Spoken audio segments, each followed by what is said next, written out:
I've got 4 cameras with me, a whole bunch of batteries, the tapes I need, the camera gear I need associated with that stuff. And other than that, I've got the ocean.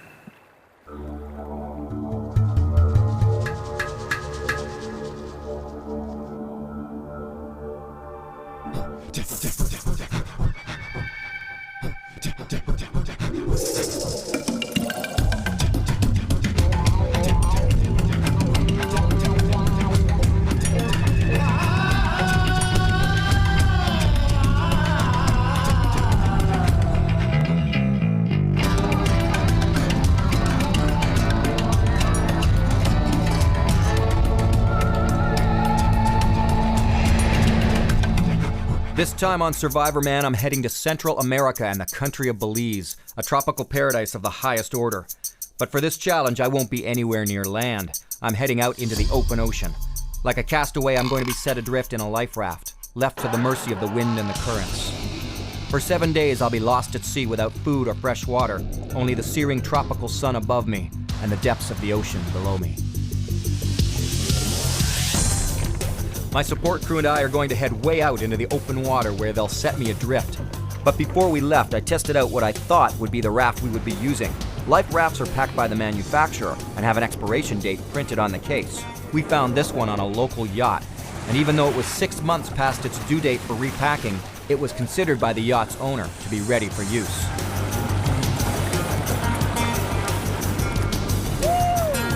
Within only 2 minutes of a promising start, the plugs on the raft completely failed and it deflated. What if this had been a real emergency? Anyone attempting to use this raft would have been dead in the water.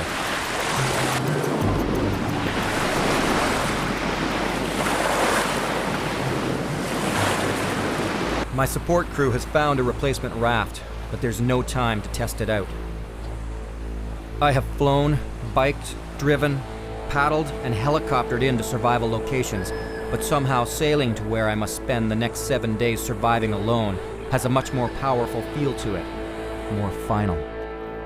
Gord Lacco, my marine survival expert, and Frank Gagliano, my boat captain, tried to figure out the best place to drop me so they could follow my drift from afar. They think that I can drift in the wind and current to a group of small islands, and if all goes right, I may be able to beach myself on one towards the end of the week. Just getting ready to toss this raft over. We're going to first disable the hydrostatic release. This gadget here operates like a depth charge fuse. If this yacht sank with no one ready to release it at about 10 feet underwater, this would blow, release this hook, which flies back, the raft comes up. But the way we're launching it, we're going to chuck it overboard, so we'll do it manually. Sometimes, if the vessel is sinking fast, the raft can inflate and get caught up in the rigging and be taken to the bottom of the ocean with the boat. These rafts can be very heavy, and I don't know how anyone is expected to lift one by themselves while their boat is sinking and a storm is blowing. It's been quite a problem for many people throughout history. But the sailor's rule of thumb for life rafts is that you should only use it when you actually have to step up to climb in. The raft opens upside down, a common occurrence. Hopefully the few supplies it comes with haven't fallen out or been soaked by the salt water. In an emergency, a boat can take just seconds to sink. I can't imagine how hard it must be to get into a raft like this in a heaving, stormy sea at night. On a quick check, it looks like the supplies haven't floated away, but they're all saturated with salt water. Hopefully, the bailer is still here.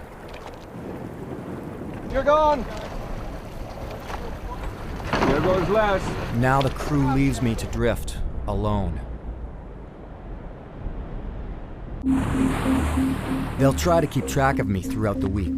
My fears: dehydration, sunstroke, and sharks. This is it. This is it for real now.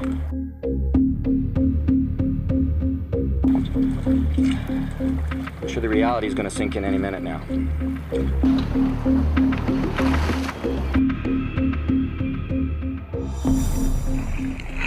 I just got to take a moment just to figure out what it is I got to do.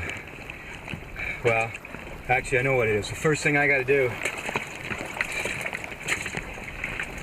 Let's get all this water out of here. Get myself as dry as possible, as quickly as possible. It's a great raft, but it's already leaking badly through the floor, which means I'll be bailing constantly.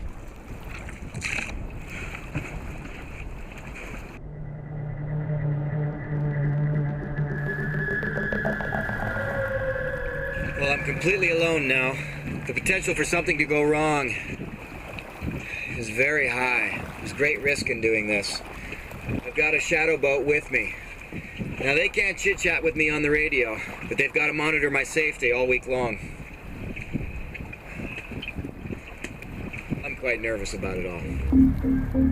For now, the seas are relatively calm, but there's so much openness around me, so much water. It's easy to become overwhelmed by the immense ocean. Well, it's not hard to figure out what you do in a situation like this.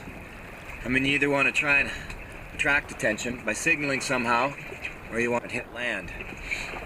Obviously, I'm not going to be trying to attract attention. What I'm going to hope for is that there are keys, little islands basically, that I might land on with this. And I can try to make that happen by playing with the sea anchor, like a parachute on a long line sent out. It helps to keep the raft stable and keep it from flipping over because it pulls down and can slow your progress as well. So I might want to pull it up if I want to try and speed up and hit an island.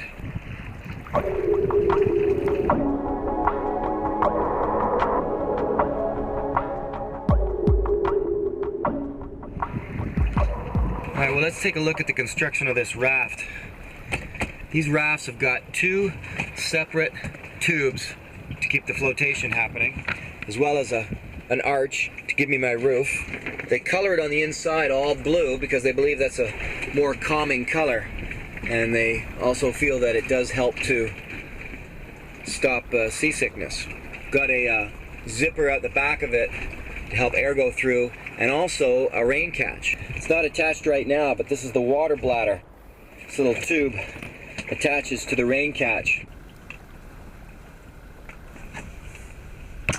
You know, just about every shipwrecked survivor, anybody who had to spend time at sea in a life raft, complained about constant air leaks or constant water leaks from the bottom of their raft.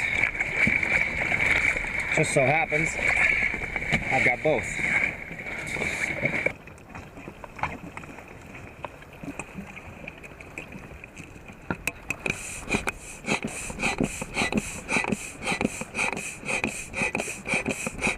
The only way I could make this work and film it too is to tie on a little rubber dinghy to go with me. It'll be a place where I can put most of my camera gear.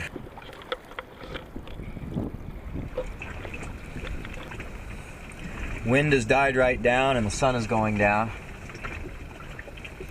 Soon it'll be dusk, which has the horrible nickname of the sharking hour. Sharks get much more active at dusk than at dawn when they're feeding. I think what I'm going to have to do for the night is climb into the little blue dinghy, spend the night in there dry. Survivors often have both a life raft and a dinghy as an emergency backup. There's so much water in my raft that I'm going to sleep in the open dinghy to try to stay dry. That's mostly home. I guess this is the bedroom. I don't think I could be up in here in the heat of the day. I'd just be scorched by that sun. But right now, the sun lost its strength and it's going down. It's nice to get in here and get dry. I feel like I'm a lot lower to the water. It feels a lot more vulnerable. I feel a lot more vulnerable.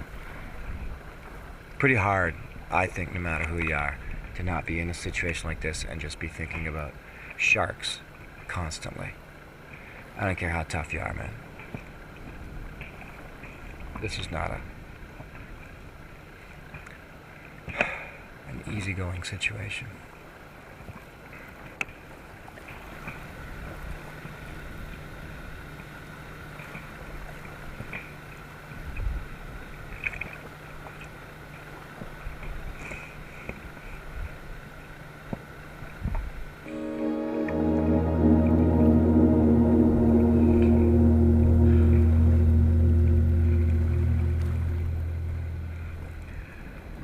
I've slept in deserts, jungles, swamps, the Arctic, tops of mountains. But out here in the middle of the ocean like this is by far the eeriest it's ever felt. There's not much between me and the ocean. A little bit of rubber. That's about it.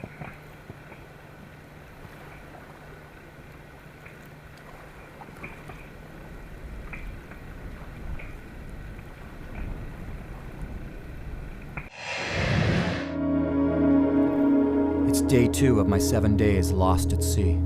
There's only a few square feet of rubber raft protecting me from the perils and the depths of the ocean. Let me do a spin around and show you what I can see.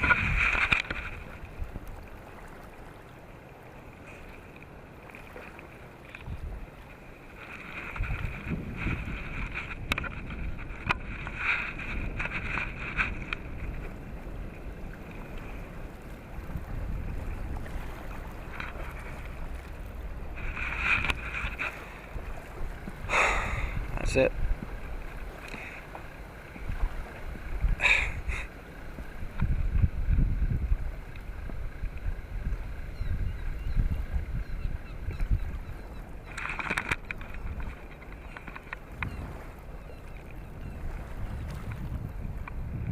Before it gets too windy and too wavy out here, and before that sun gets too high and intense, it's already getting pretty warm. Maybe what I'll do is I'll show you what I have for supplies. Now, in this situation, I wanted to go with the supplies that came with the raft and find out what we got. Something really interesting happened. When the raft opened up upside down, well, water got into everything. I mean, and you see, it's surprising how I don't know, unwaterproof the stuff was. This is the actual bag, which is not a waterproof bag. The top was just open. Okay, now this is something that I have myself. This didn't come with the kit. Emergency navigation chart. I may be able to use it for figuring out where I am.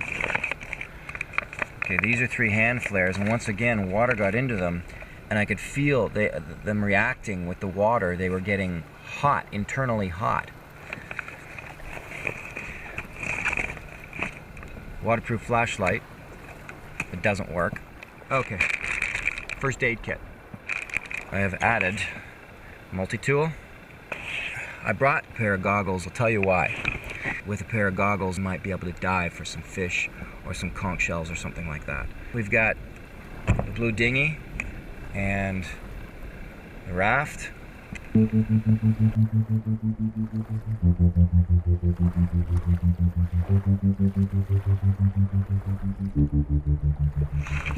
right, I'm gonna pull up the sea anchor, the drogue, because it would be nice if I could slip behind some of the small islands that I'm passing. And if I pull up the drogue, it'll lessen the drag in the water and help me to move a little faster, possibly into a better position than I am right now, because I'm pretty exposed out here.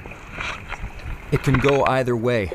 Drifting at a couple of knots, I could easily travel as far as 50 miles a day. On the other hand, without wind or strong current, I could bob around like a cork in one place, frying under the relentless tropical sun. So here I am, set adrift in a very, very big ocean.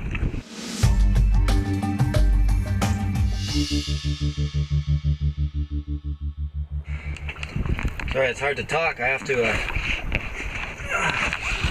to keep looking at the horizon so I don't start to feel too seasick. It's been hours, and my safety boat is nowhere to be seen. All right, you want to see the cold hard reality of this? Susan calling Talisman. Susan calling Talisman. Susan is the name of the raft, by the way. No answer. This is our high-powered VHF. Susan calling Talisman. Susan calling Talisman.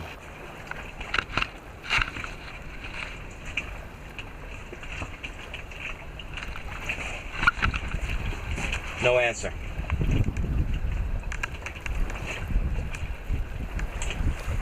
which means that at this very moment, anything could go wrong to me here, right here and now, and they wouldn't be able to hear my cries for help. This is the boat down here. Les is somewhere out in here. We're not quite sure where. I do not read you anymore, Talisman. I do not read you anymore. Over.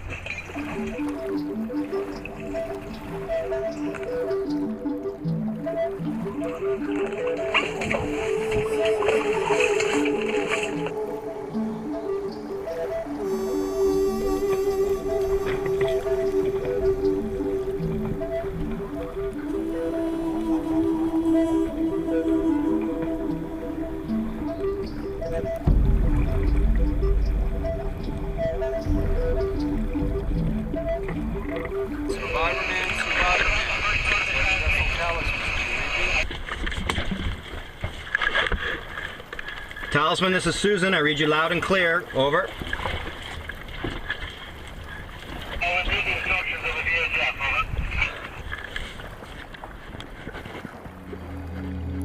Finally, after hours of no visual in this thick haze, the safety boat does a pass-by to check and see if I'm still alive.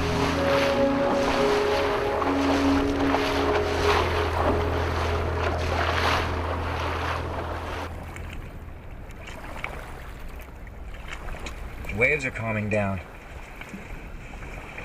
And I guess night is coming in. The raft has bad leaks both in the floor and the air chambers, causing me to bail and reinflate every 20 minutes. I'll need to climb into the blue dinghy that is my camera platform. The raft is leaking. It's like just sitting in a big warm bathtub. Climbed into the dinghy so I can get up and get dry in the dinghy. It really is going to be a long, long night. My life jacket is on in case I roll out of the dinghy in my sleep. Then, without warning, a sudden rain squall hits.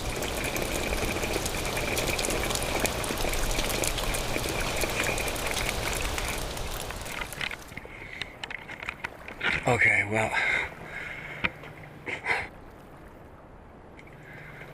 I just climbed in here.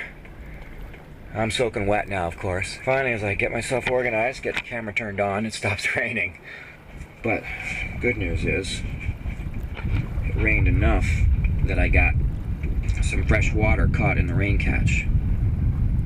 It's probably going to be salty a bit, but most of it is fresh water.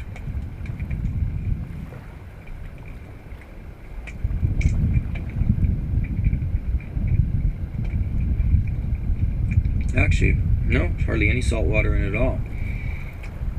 Doesn't taste very good though, coming off the plastic.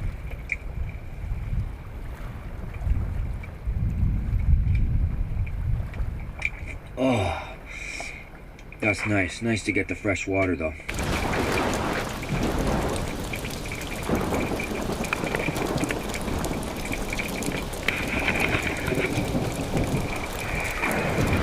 It's raining again.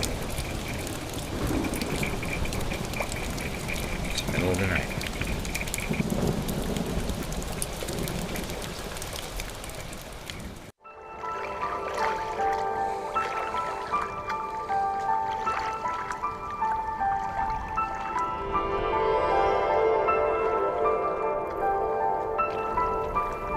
Survivorman has gone 6 miles from the place he was dumped into the sea, but he probably covered 20 miles throughout the night, going in circles, unfortunately. So that's got to be the maddening part of it. For a while you see a light or you see a piece of land and then it starts to disappear.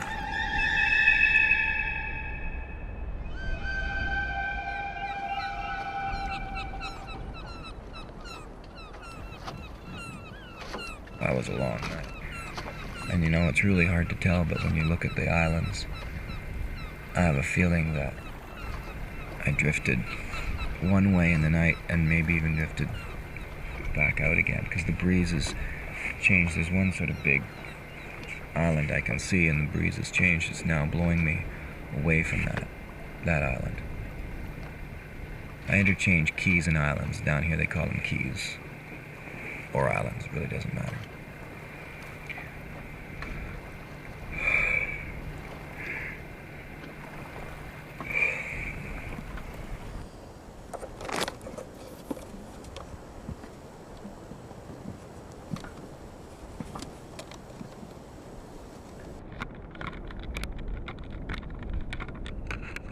got little fish that have decided to make the bottom side of my raft home.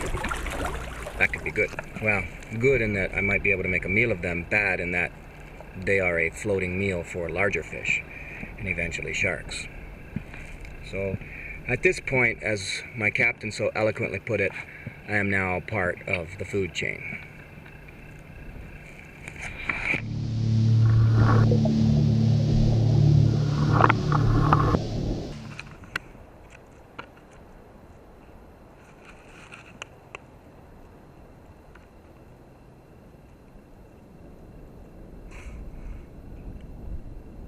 Dolphin just swam to within just feet of me, no doubt checking me out.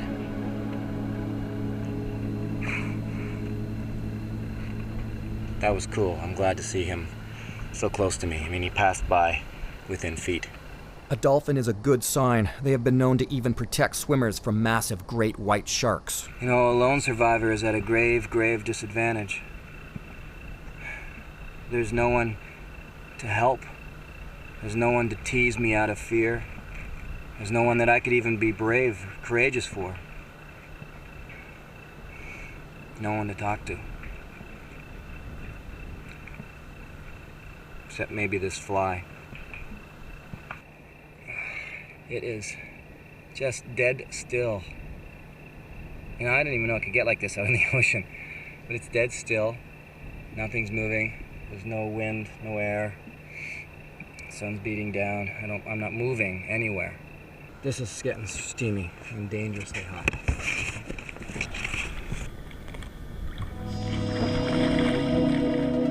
I may be in the middle of a vast ocean, but this heat and the thick haze have conspired to make me feel very claustrophobic.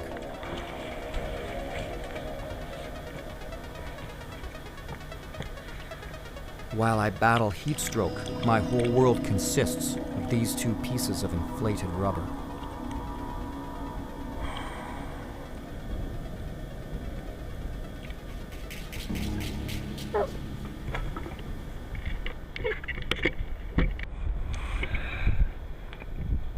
It's very hazy, but you can still get burned badly through this kind of cloud cover. Well, in this heat, finally a slight breeze has just picked up. What I want to do is maybe chart my speed of my drift now. I can actually figure out my drift speed with a rope of determined length and something small to float past it. Here's my measurement marker.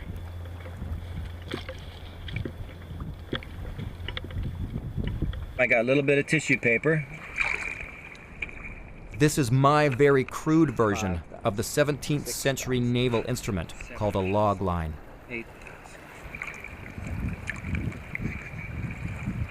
6,000, 7,000, 8,000, 9,000. At the halfway mark,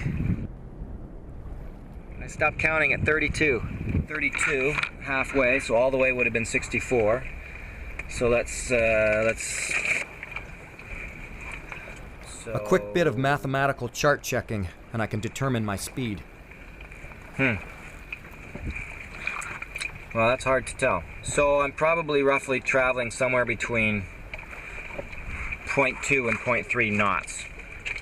Not very fast. A very slow lumbering unit here. Traveling much faster when they first dropped me in the water, and slow ever since.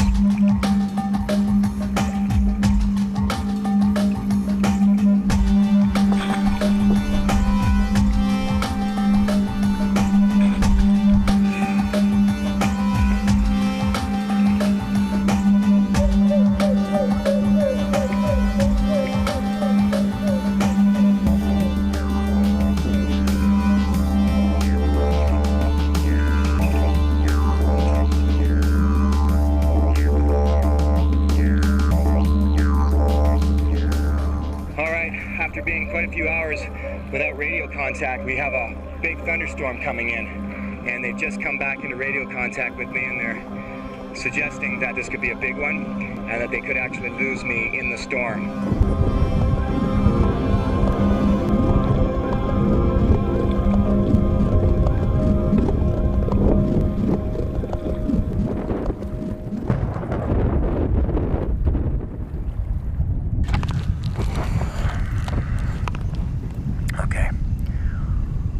got a very, very eerie problem happening here. The water has becalmed again, and I'm just sitting in a very still bit of water. I'm back into the dinghy now to try and sleep out the night, but I'm seeing all kinds of wicked heat lightning. And I know that it's possible that at some point in this night, the storm could come upon me and really bucket down.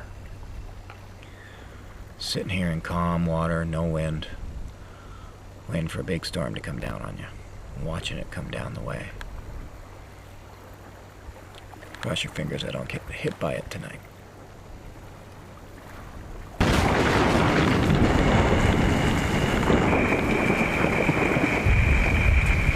Here comes the rain.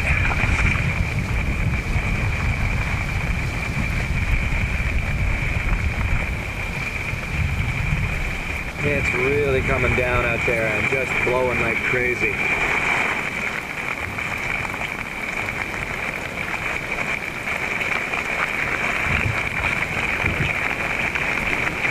If the zipper wasn't busted, I wouldn't be getting poured on, but I am getting poured on. This is pretty intense. Alright, this is getting dangerous now. I put on my strobe flasher, and I think the crew is going to come out and tether me to their boat. The winds have picked up, and it's storming, the rain is bucketing down, and there's a good chance they could lose me tonight if they don't come and tether me. This is pretty scary.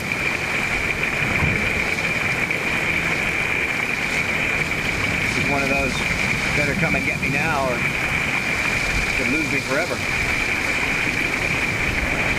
Moments. The tropical storm is wild and getting stronger, and it seems intent on blowing me all the way to Honduras.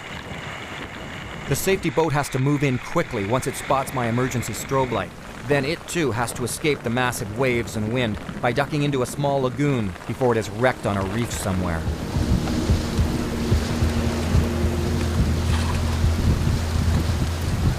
Les felt the whole blast of that squall that just came through, and it could have driven us apart and made it almost impossible to find him.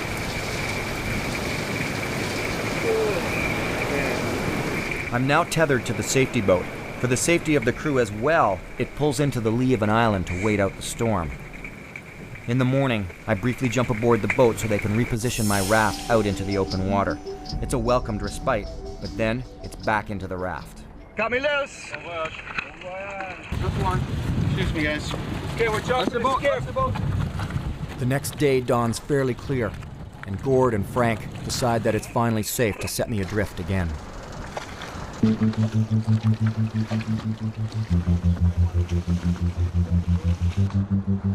One of the biggest challenges of survival at sea is psychological. The monotony and desperation of week after week of drift and waves can break the will to live. Survivors tell heartbreaking stories of ships passing close by, only to disappear over the horizon. The promise of land, even deserted, must be a godsend for the true survivor. All week, islands have passed by tantalizingly close, but impossible for me to get to.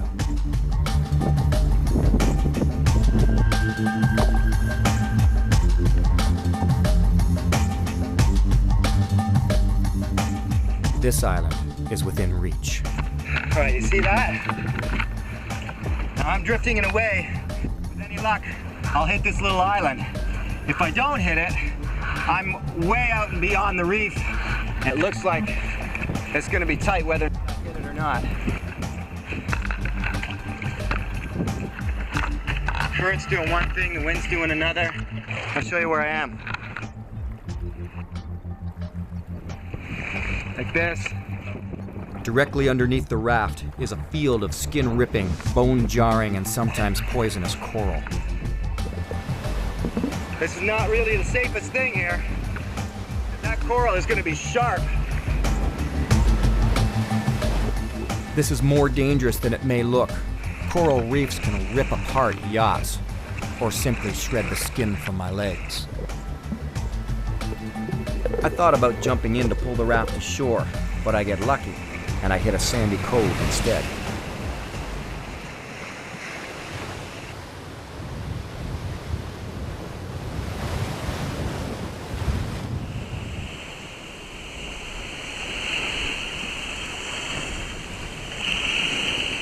After days of bobbing around on the ocean, the solid ground feels amazing. The irony is that being cast away on a small island is in some ways worse off than being adrift at sea. At least then I was going somewhere in the raft. Now I'm trapped on a tiny island, and my safety crew has left for the mainland, leaving me utterly alone once again.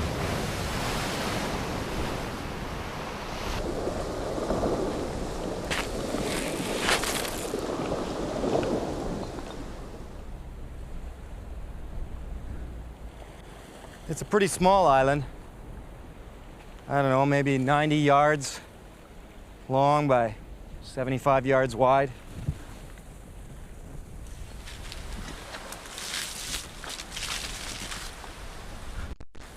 Wow. People have been here and cleared out this area here for shelter. I'm gonna shelter here too. In this case, the evidence of people can only mean poachers. They come from other countries and use these desolate ocean islands to poach lobster. Their garbage, along with trash from shipwrecks, is all over the island. This raft that confidently held my life for days is now relegated to keeping scorpions and crabs off of me at night.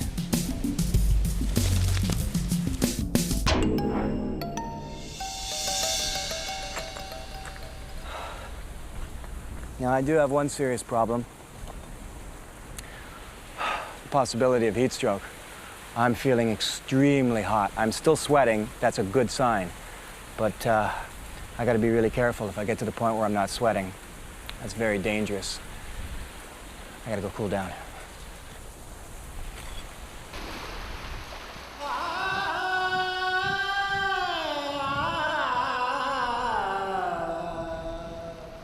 It's been a long time without food, and the rain that filled both the raft and the blue dinghy was tainted with seawater.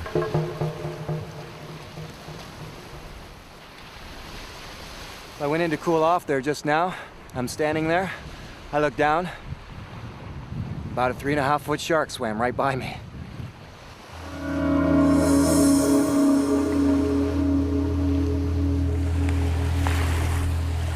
I tell you, I'm glad to be out of that raft. Like you would not believe. So tomorrow, it's all about food and water. There's no water on this island to speak of in terms of springs, so I'm gonna have to find other methods. And try for some live food.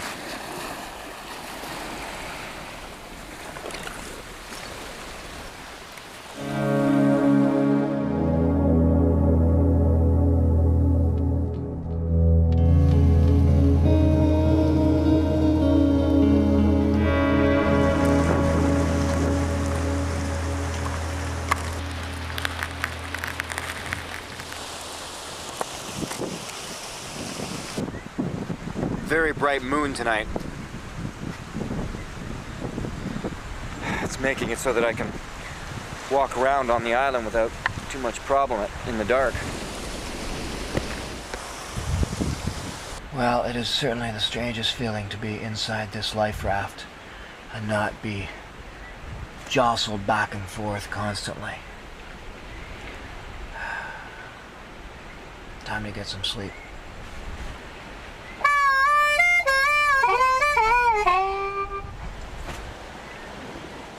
Good night.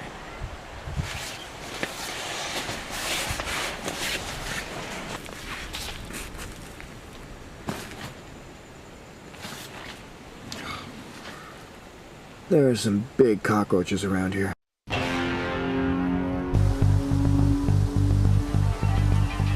That was one horrible sleep. I still have what they call stillness illness.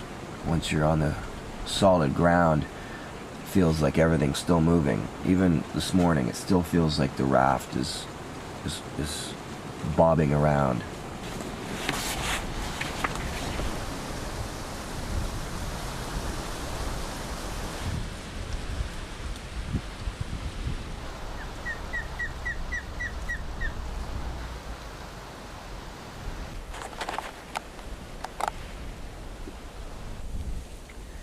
Here's what's left of my rain catchment bag. You know what I could do, especially with a bag like this and the long tube that comes with it? A water enema, basically. You can't do it with seawater because it'll kill you. But brackish, slightly brackish water or slightly tainted water, there was one family kept themselves alive by giving themselves daily enemas with tainted water that they couldn't otherwise drink or it would make them sick. Fortunately, there are palm trees on this island.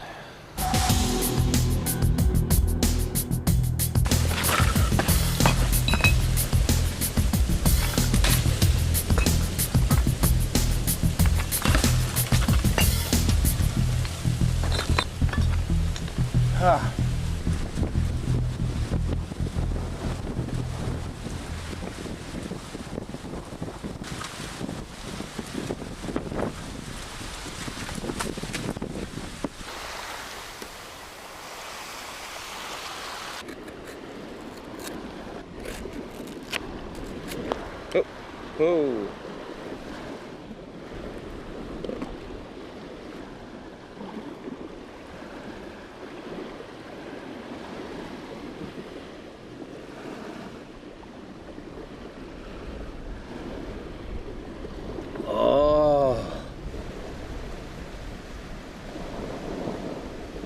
All over this island there are parts and supplies from boats, refuse from ships, as well as the leftovers from the poachers.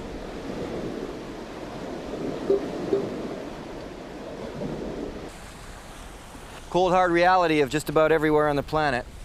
Can always find garbage of some sort.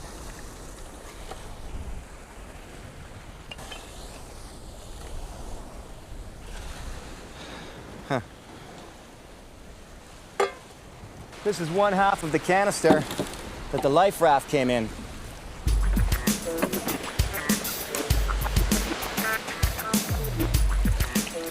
The idea is that all the seawater and all the greenery will start to evaporate. The seawater will evaporate and the greenery will sweat, the moisture out of it will evaporate, hit the plastic on the roof, and then hopefully little droplets will drip down, down, down, down, down to the lowest point, which is right up above my little catch cup. Drinking only the liquid of green coconuts can lead to diarrhea. I need some solid food, and the best place for that is the ocean.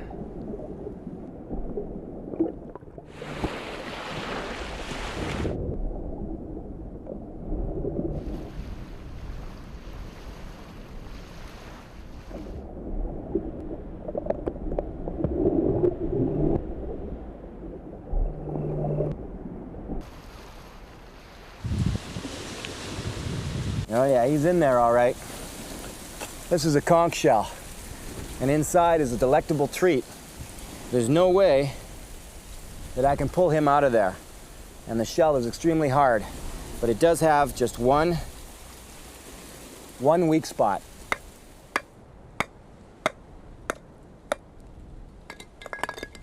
Did it. Well, it won't be conch chowder, but after 5 days without food, it should hit the spot.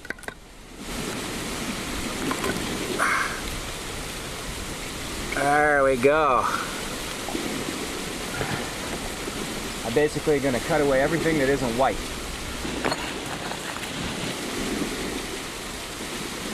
Right now, first of all, this little piece here, call that the strength of the conch. And here's what I want. Fresh white meat from right out of the conch.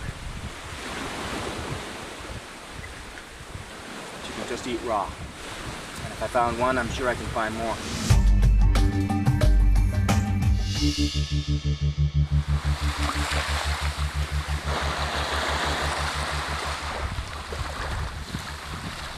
How well this works.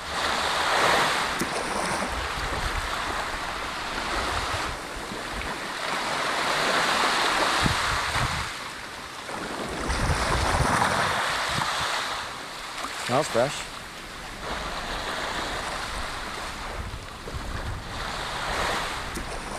Oh, it's warm, but it's fresh water. Who'd have thought? Only announced, but it's better than nothing. So the solar still does work. Just takes its time. That's good.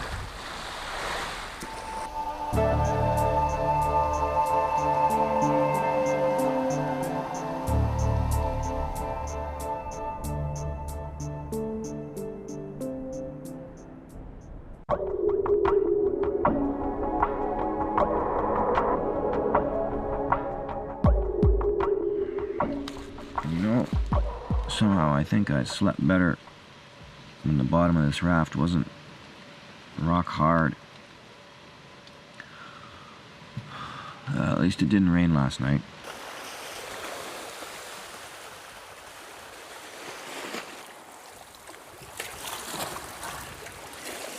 Cool. Sea snails. They're locally known as willets. Gathered a bunch of coconut husks from the island. We've also got bamboo. This may be my easiest fire starting challenge yet. This is one of my hand flares.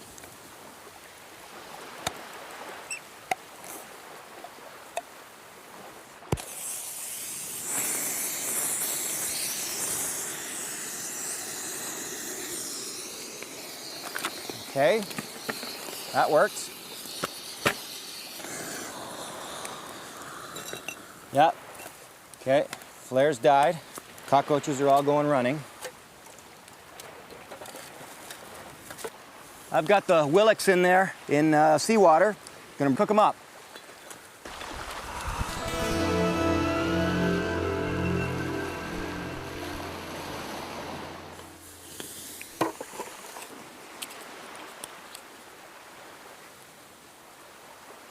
Yeah. Let's get rid of all the entrails.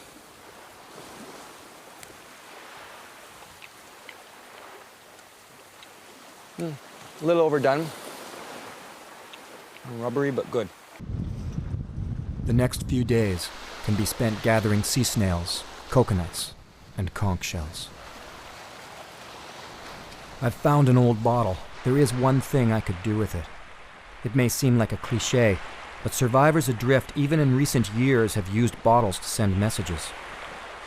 Notes have been scratched on styrofoam or anything else that will float. I can only imagine the desperate feeling of knowing that your only chance for rescue may lie in a small bottle floating out to sea. Adrift at sea was an experience I approached with trepidation. For my time out here, I was just a speck on the ocean. In a storm, even a rescue boat can be powerless against the forces of nature. Before the end of day 6, the world's realities take over. Belize is now in a state of political turmoil. So the crew comes back to free me from my island prison. Oh, and the note in the bottle? It has my phone number on it. I'm still waiting for someone to call.